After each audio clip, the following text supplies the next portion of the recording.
Դատարանն աբսուրդային որոշում է կայացրել, զրկելով արցախցիներին նաև պասիվ ընտրողի կարգավիճակից, ասում է փաստաբան Ռոման Երիցյանը։ Դատարան դիմաց 4 արցախցիներից 3-ի դիմումը բավարարել է քաղաքացիական դատարանն ու նշել իրավունք ունեն ընտրելու, բայց 4-ին անհիմն մերժել, պատմում է փաստաբանը։ Երկու փաստի վրա պետք է ուշադրություն դարձնել։ Նախ ովքեր էին դատավորները, որ նման որոշում են կայացրել, ինչպես է իրենց մոտ կարծիք փոխել, ինչով է պայմանավորված իրենց կարծիքի փոփոխությունը, երկրորդը միջև հիմա արկա դատական պրակտիկան եւ վերաքննիչ դատարանի դեռևս 2021 թվականի մեկ այլ որոշում, որով վերաքննիչ դատարանն արձանագրել է, որ նման որոշումները բողոքարկման ենթակա չեն, ինչ որ ենթակայության խախտում չի արձանագրել, ուժի մեջ է մտնում հրապարակման պահից եւ վերանայման ենթակա չեն։ Ոստի վերաքննիչ բողոքը անգամ վարույթ ընդունելն է մերժել։ Մինչդեռ այս դեպքում այս դատավորները վարույթ են ընդունում եւ կայացնում նման վճիռ, կայացնում նման որոշում, որ գործը ենթակա է քննության վարչական դատավարության կարգով։ Ներքին գործերի նախարարությունը հայտարարություն է տարածել, նշելով, որ ընտրությանը կարող են մասնակցել միայն այն արցախցիները, որոնք ստացել են Հայաստանի քաղաքացիություն։ Անդրադառնալով դատարան դիմելու գործընթացին, նախարարությունը նշել է. Տարածվող գրառումներում, տեսանյութերում իրականությանը չհամապատասխանող էական փաստերից է նաև վարչական դատարանի կողմից կայացված եւ ուժի մեջ մտած 3 դատական ակտերի վկայակոչումը։ Վարչական դատարանի կողմից, որն իրավասու է նման հարցեր քննել, այդպիսի վճիռներ չկան։ Տեղեկացնում ենք, որ վճիռները կայացվել են քաղաքացիական դատարանի կողմից։ Ներքին գործերի նախարարության կողմից դրանք բողոքարկվել են վերաքննիչ դատարան, հաշվի առնելով այն հանգամանքը, որ այս գործերի շրջանակում դատարանը չի անդրադարձել քաղաքացիության ինստիտուտի բովանդակությանը, ինչն առանցքային է ընտրական իրավունքի տեսանկյունից։ Մինչդեռ փաստաբանը նշում է, թե իրավական հիմք չունի ներքին գործերի նախարարության հայտարարությունը։ Կարծում է, քաղաքական որոշում է։ Դուք չեք կարող գտնել մեկ վճիռ վարչական դատարանի կողմից, որ քննել է, որտեղ արկա լինի նման հարցի քննության վերաբերյալ եզրահանգում։ Չկա։ Ասեմ ավելին, վարչականի հազարավոր որոշումներ կարող եք գտնել, որտեղ վարչականը վերադարձել է եւ ասել է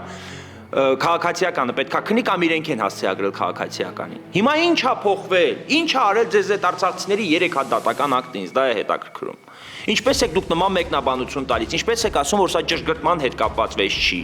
Իշխանությունը գիտակցում է, որ ընտրելու իրավունք ստանալու դեպքում արցախցիների մեծ մասն ընդդիմությանն է տալու իր ձայնը, ինչը էականորեն կարող է փոխել ընտրության արդյունքը ի վնաս իշխանության։ Դրա համար թույլ չեն տալիս ընտրել, կարծում է Արցախի նախկին պետնախարար Արտակ Բեգլարյանը։ Արցախցիները լավ օրից չի, որ ընդդիմադիր են, մեր մաշկի վրա զգացել ենք փաշինյանական իշխանությունների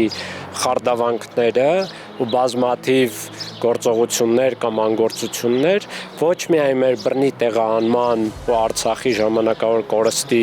առումով, այլ նաև դրանից հետո Հայաստանի Հանրապետությունում մեր հետագա արժանապատիվ կեցության ապահովման հարցում, դա կլինի հումանիտար հարցերում, թե մեր կարգավիճակին կամ իրավունքների պաշտպանությանը վերաբերող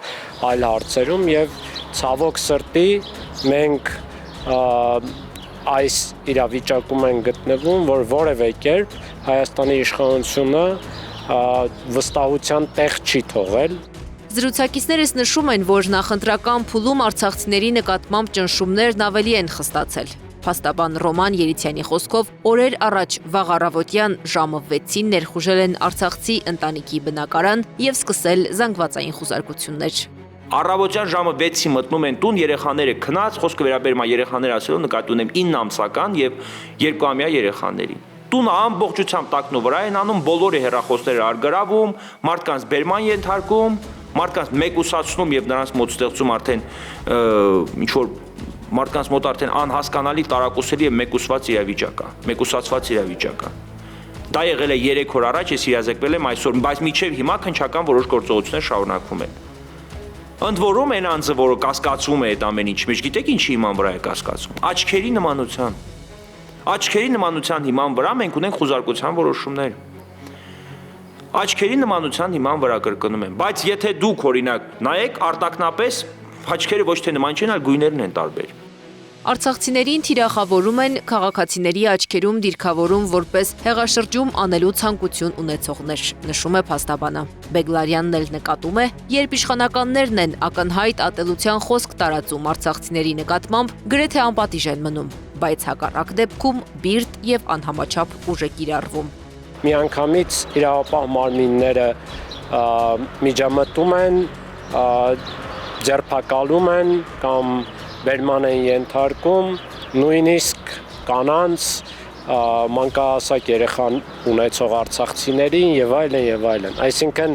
ակնհայտ է օրինաչափությունը, որ իրավապահ մարմինները իշխանահաճո գործողություններ են կատարում եւ ուղղակիորեն կատարում են Փաշինյանի հանձնարարականը հատկապես քաղաքական ենթատեքստ ու համատեքստ ունեցող հարցերում։ Զրուցակիցներս նշում են, արցախցիների նկատմամբ ճնշումները քաղաքական դրդապատճառներ ունեն, փորձում են վախեցնել, մեկուսացնել արցախցիներին դատական գործընթացներով, թիրախավորելով, սպառնալով եւ ինչու չեք զոհվել ու մեռել հարցադրումներով։ Չի ստացվում, նշում են զրուցակիցներս։ Անի Աբաղյան, Տարոն Ղանդիլյան, Նոնա Գևորգյան, ABC Media։